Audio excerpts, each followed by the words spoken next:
4వ వారం దాటి ఎన్ని థియేటర్లో ఉందో లెక్కెట్టుకోవాల్సిన పరిస్థితుల్లో ఉన్న సమయంలో లవ్లీ మరి 100 రోజులు ఒకే థియేటర్లో 12 కేంద్రాలు నాకు తెలిసి 12 కేంద్రాల్లో ఉంది అంటే పైగా ఎటువంటి సినిమాలు పోటీ వచ్చినాయి కూడా మీకు తెలుసు. పక్కన రత్స, గబ్బర్ సింగ్ ఇలాంటి అద్భుతమైన విజయాలు పక్కన ఉండి కూడా మా విజయాన్ని అలాగే ప్రేక్షకులు ఆదరించారు.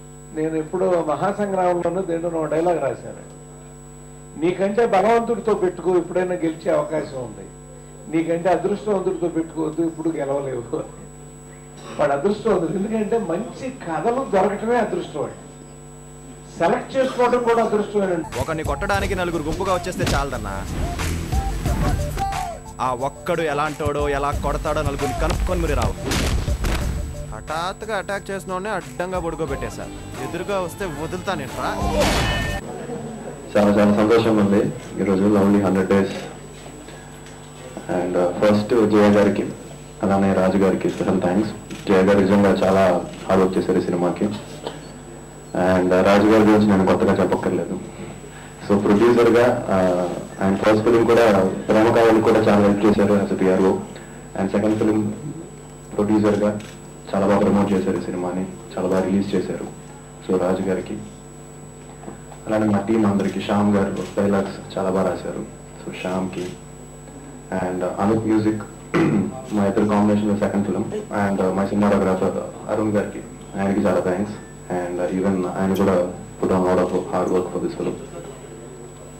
అండ్ మా కో యాక్టర్స్ శాన్వికి అలానే వెంకట కిషోర్ గారికి అలానే పరశురి గారికి special thanks sir. Very very grateful to you, ఎందుకంటే మీరు రావడం ఇలా నాలుగు మంచి మాటలు చెప్పడం అనేది మా అందరి అదృష్టం. So thank you.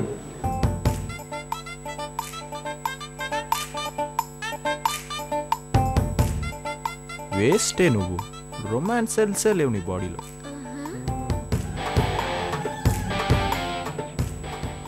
ఈ సినిమా లవ్లీ అనే సినిమా హ్యాపన్ అవటానికి ముఖ్య కారకులు డాక్టర్ వెంకట్ గారు, ఆర్ఆర్ మూవీ మేకర్స్ అధినేత. ఆయనకి నా హృదయపూర్వక కృతజ్ఞతలు. ఆయన లేకపోతే, ఆయన యాక్సెప్టెన్స్ లేకపోతే ఆ రోజు ఇమ్మీడియట్ గా చెయ్యి, సినిమా ఎక్స్ట్రాడినరీగా ఉంటుంది, ఆదికి చాలా బాగుంటుంది, నువ్వు అది కాంబినేషన్ బాగుంటుంది అని చెప్పి ఆయన నన్ను ఎంకరేజ్ చేయకపోతే ఈ సినిమా లేదండి. అందుకని I'm very grateful to him.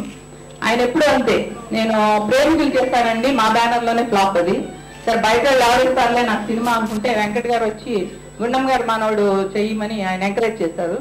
అప్పుడు అది సక్సెస్ అయిన తర్వాత దాని కారణంగా నేను సవాల్ చేశాను.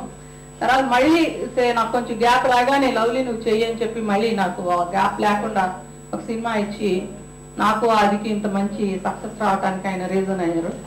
మా అమ్మగారికి ఇంట్లో పనులే ఉంటాయి, గంటకోసారి వంట చేయడం, పూటకోసారి వంటలు తోవడం, రోజుకోసారి బట్టలు ఉతకడం, అంతేగా. అంతేనా? ఇదిగో అన్ని ఆయన పనులే చేస్తే కుదరదు, నా పనులు కూడా చెయ్యాలి. మీ పని ఏంటమ్మా? సూపర్ మార్కెట్ నుంచి ప్రొవిజన్స్ తీసుకురావడానికి వెళ్ళాలి, రోజు బాబుని స్కూల్లో